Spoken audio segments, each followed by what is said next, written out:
Retomando a aula anterior, agora a gente vai ver a resolução 9696 do Brasil. Essa resolução ela vai se aplicar às pesquisas que envolvem os seres humanos e está voltada para a proteção da dignidade do ser humano, seja ele sujeito de pesquisa ou pesquisador.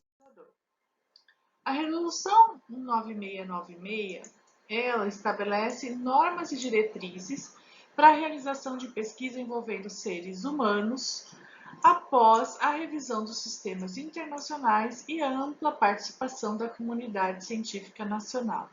Define termos, apresenta exigências éticas e científicas fundamentais para a garantia dos direitos dos sujeitos de pesquisa. A resolução 9696 traz novamente o que a gente já estudou lá na primeira aula, falando sobre o que é autonomia, beneficência, não maleficência e justiça, que são os 4 parâmetros da bioética que a gente já estudou na aula passada. Ela também diz sobre a obtenção do consentimento esclarecido, orienta a análise de risco e benefício das pesquisas e instrui os pesquisadores e a organização a como deve apresentar o protocolo de pesquisa. Essa resolução ela estabelece o fluxo para aprovação dos aspectos éticos dos protocolos de pesquisa. Ele instrui, então, a criação do Comitê de Ética em Pesquisa, o CEP, e lembra que eu já falei da Comissão Nacional de Ética, o CONEP, e definiu as atribuições dos dois. O que é o CEP, então? É o Comitê de Ética de Pesquisa Local, onde as instituições solicitam ao CONEP, ao Conselho Nacional de Pesquisa, a abertura desse CEP. Esse CEP, ele sendo aberto e certificado pelo CONEP, ele começa então a receber os projetos de pesquisa da sua instituição e de instituições próximas a esse CEP regionalizado, tá? A resolução CNS 19696 também conta com recursos humanos necessários e materiais necessários para garantir o bem-estar do sujeito de pesquisa. Ainda recomenda que toda pesquisa seja realizada em indivíduos com autonomia plena e pede para a gente respeitar os valores culturais, sociais, morais, religiosos e éticos. Assegura aos sujeitos da pesquisa os benefícios resultantes do projeto, seja ele termo de retorno social, acesso a procedimento, produto, e fala do consentimento livre esclarecido. Essa resolução 466 do Conselho Nacional foi substituída ou foi atualizada em 2012 e publicada em 2013 no nosso país. Então, a presente resolução foi a 19696, que agora foi atualizada para essa de 2012.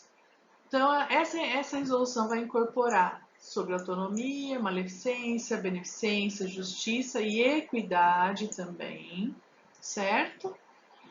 Fala sobre os projetos de pesquisa em humanos e diz que o respeito ao participante da pesquisa em sua dignidade e autonomia, reconhecendo a vulnerabilidade que a gente já comentou, assegurando sua vontade de contribuir e permanecer ou não na pesquisa por intermédio de uma manifestação expressa, livre e esclarecida. Vai implicar ponderação entre riscos e benefícios, garantia de danos previsíveis serão evitáveis, relevância social tem que estar perto. Como vocês estão vendo, acaba se repetindo todos os documentos internacionais, né? Ser adequado aos princípios científicos que a justifiquem, estar fundamentado em fatos científicos ou experimentação prévia, ser realizada somente quando o conhecimento que pretende obter não possa ser obtido por outro meio, buscar sempre que prevaleçam os benefícios do que os riscos, utilizar métodos adequados e, se houver necessidade de distribuição aleatória dos participantes,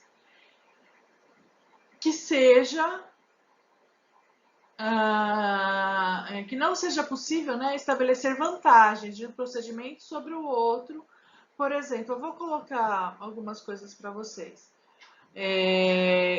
Tem até um episódio do House, eu vou tentar achar e ponho para vocês lá no Class, falando sobre essa vantagem e desvantagem do procedimento sobre o outro. Vamos de novo lá, né, na atualidade, falar do coronavírus. Não sei se vocês estão acompanhando, mas a Organização Mundial de Saúde está organizando um grande estudo clínico de novos medicamentos. Novos medicamentos não, medicamentos que já são usados hoje, mas que poderão ser aplicados ou não para o Covid. Com isso, tem 4 grupos lá de medicamentos que eles vão testar. Um é cloroquina, o outro é antirretrovirais utilizados em HIV, o outro já são medicamentos que foram utilizados para H1N1 e o quarto, nesse momento, eu não me lembro. Aí você vai entrar no estudo. Ah, mas eu quero receber cloroquina. Não, você não sabe nem o que você vai receber. Você vai ser sorteado e vai entrar num dos grupos. Mas quem está fazendo esse estudo é um colega seu. Aí você fala, poxa, me coloca na cloroquina, vai, porque já está adiantado isso aí. Ele não pode, ele não deve. Mas se vocês acham que não pode acontecer? Obter consentimento esclarecido do participante e os recursos humanos têm que garantir sempre o bem-estar da pessoa que está envolvida na pesquisa. Ter confidencialidade, privacidade, proteção da imagem. Então, eu não posso ir lá fazer um estudo e tirar foto da cara do meu paciente e publicar isso. Por isso tem as tarjinhas pretas no olho. E mesmo assim, ele tem que assinar dando autorização para publicar aquela imagem.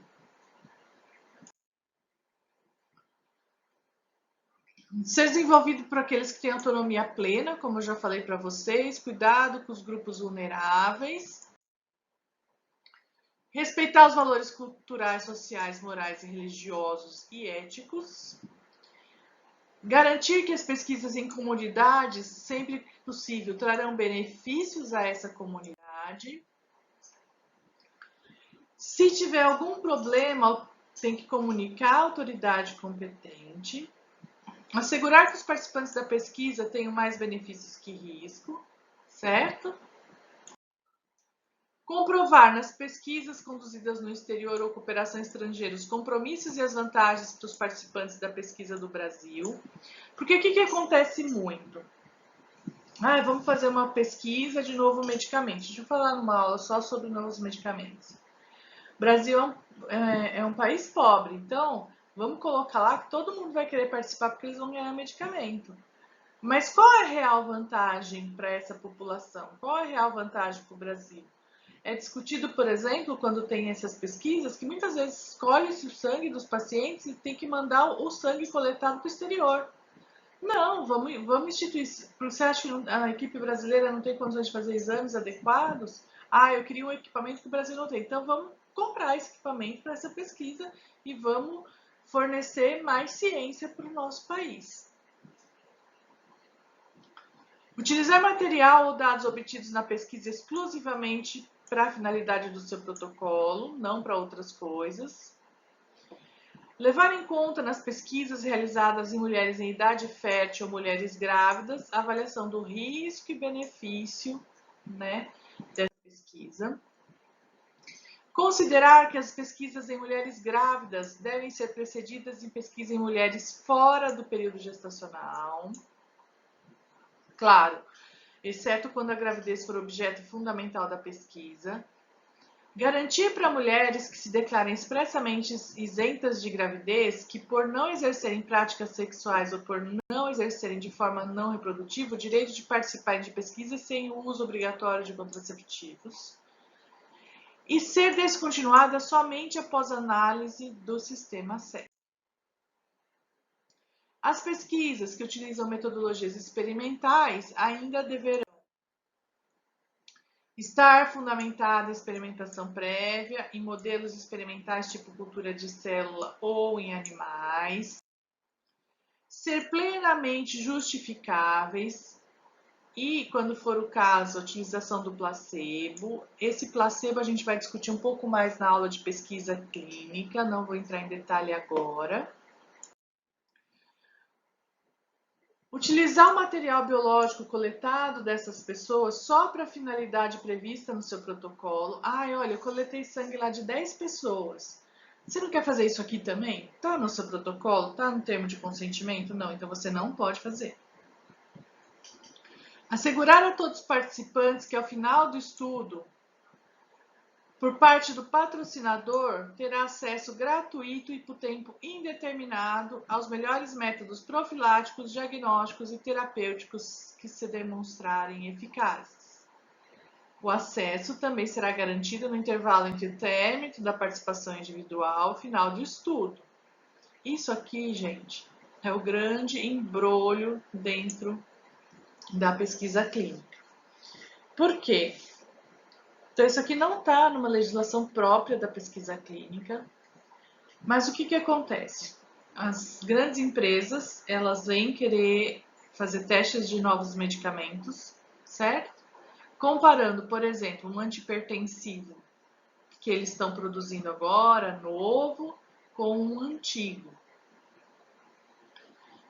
No fim dos testes, no fim da pesquisa, todos os pacientes que participaram deverão ganhar para o resto da sua vida o melhor tratamento que eles observaram na pesquisa.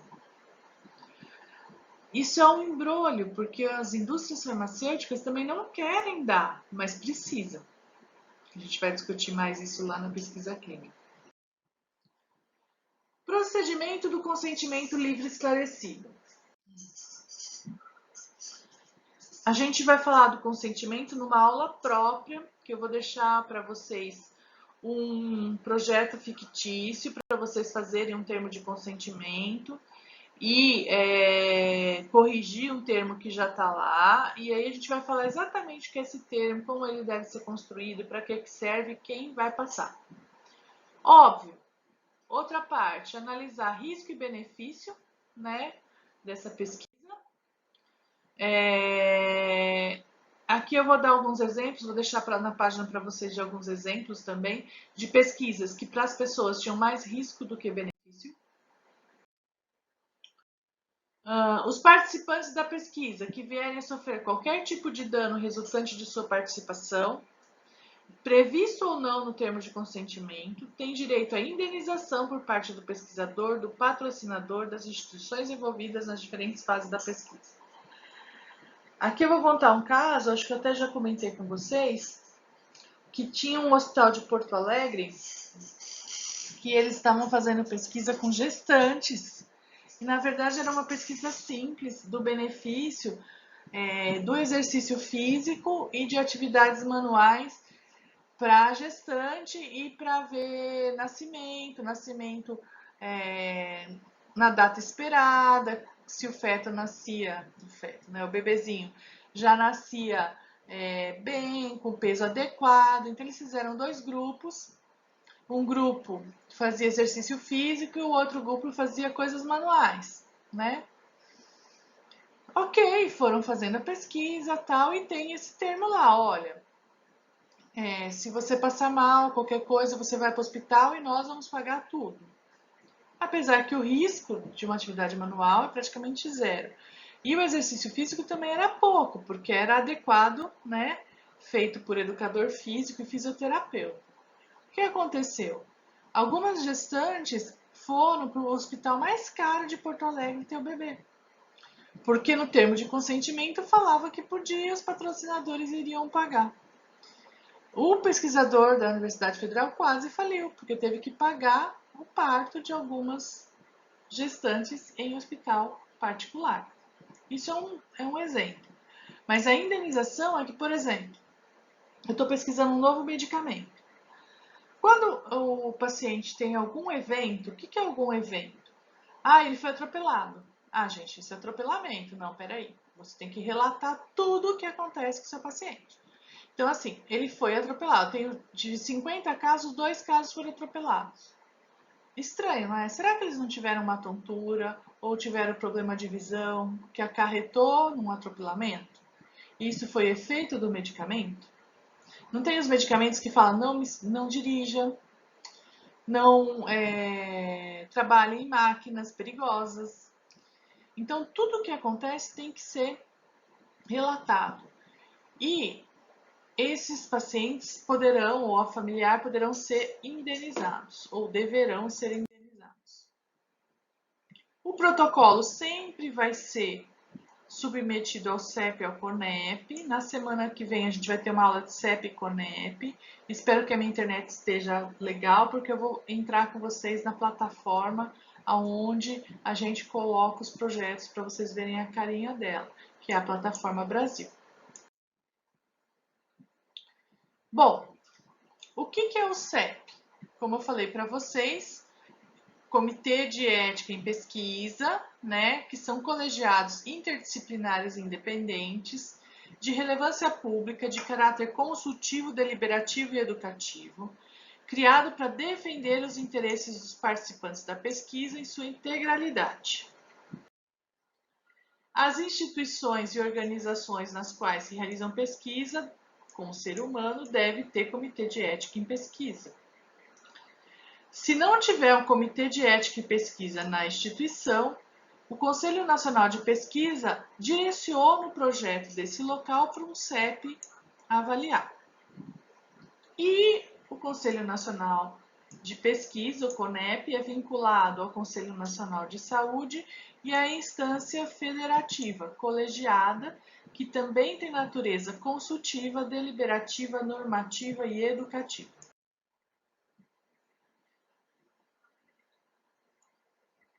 Todo protocolo, todo projeto de pesquisa em humano, então, antes de ser inicializado, tem que passar por essa revisão ética dos projetos.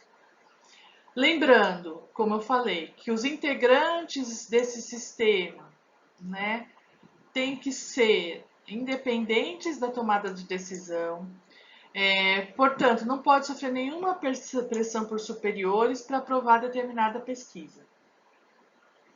Os membros do CEP e CONEP não são remunerados, né? Pode apenas receber, por exemplo, ressarcimento, hospedagem, alimentação, se ele tiver que viajar para alguma reunião. Tudo bem?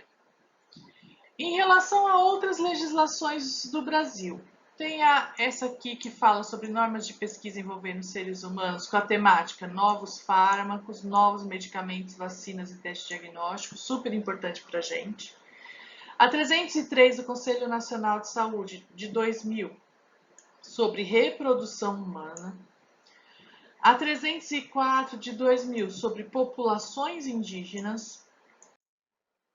A 347, sobre armazenamento de materiais e uso de materiais armazenados em pesquisas anteriores.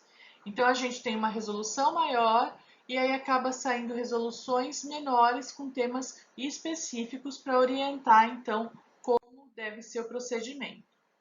A 370 fala sobre CEP. A 8974 de 95 é aquela que eu falei para vocês que é a Lei de Biossegurança, que acaba vendo mais a parte de engenharia genética e biotecnologia na bioética. Ok?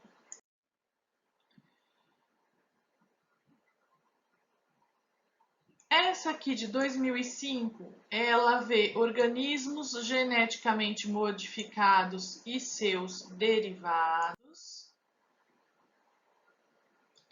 E é interessante essa aqui que vai falar um pouco de pesquisas e terapias utilizando célula-tronco embrionária, embriões humanos produzidos por fertilização in vitro.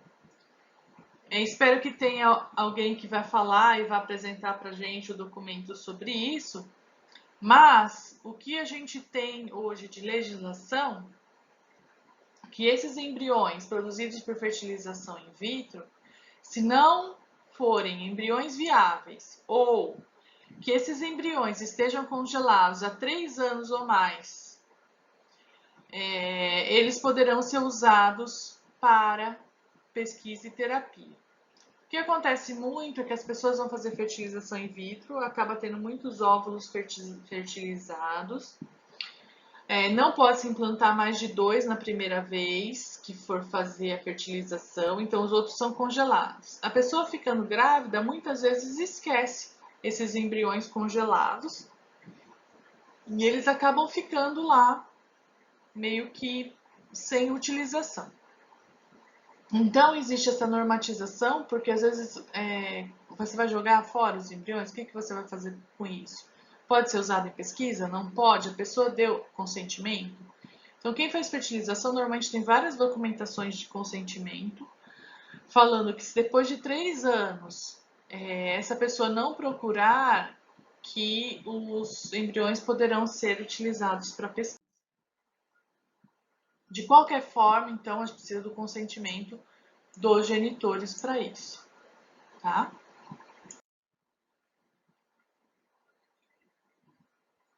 No Brasil, com essa última lei, ele antecipou-se ao processo internacional, é uma lei bastante restritiva, mas eu acho que importante, né? E fatos e temas da ciência poderão ser remetidos para a interpretação da justiça sem que tenha familiaridade com os mesmos. Internacionalmente, muitos países não consideram as leis instrumentos apropriados para a bioética. Há também quem não interprete de modo exclusivamente negativo, além da inexistência de leis, a convivência com um emaranhado de normas e regulamentações. Há pouca sensibilidade ainda na bioética brasileira às questões e perspectivas feministas, como aborto, que a Constituição Federal hoje não está mais, né, não é isso aqui, tá? Mantém a penalização do aborto em qualquer circunstância. Existem algumas circunstâncias que é possível fazer o aborto, mas é extremamente restritivo. E aí aqui alguns fatos para vocês. No Brasil, lançamento da revista de bioética em 93, a fundação da Sociedade Brasileira de Bioética em 95, a criação da Comissão Nacional de Bioética, o CONEP, em 96, e a Comissão Nacional de Bioética em Saúde em 2000.